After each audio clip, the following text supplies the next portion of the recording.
আসসালামু আলাইকুম বন্ধুরা, এই যে দেখুন এই ছোট্ট একটা টবে কিন্তু আমার এই গাঁদা ফুলটা বসিয়ে দিয়েছি।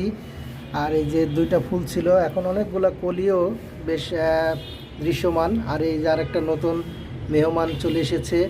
আসলে বারান্দায় এরকম একটা ফুলের গাছ থাকলে খুবই ভালো লাগে।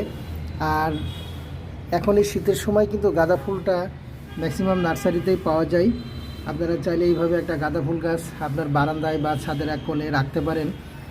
আর আসলে বাড়ির আঙিনায়ও কিন্তু অনেকে এই গাঁদা ফুল গাছটা লাগিয়ে থাকে। একটা গাঁদা ফুল গাছ থাকলে সকালে ঘুম থেকে উঠে ফুলগুলো দেখলে খুবই ভালো লাগে।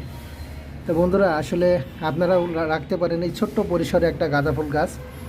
আর আমি বরাবরই একটা কথা বলি, বেশি বেশি গাছ লাগান, পরিবেশ বাঁচান, ভালো থাকুন, সুস্থ থাকুন। আসলে ভালো থাকা এবং সুস্থ থাকার জন্য গাছ কিন্তু অপরিহার্য। তো সবাই ভালো থাকুন। আল্লাহ হাফেজ।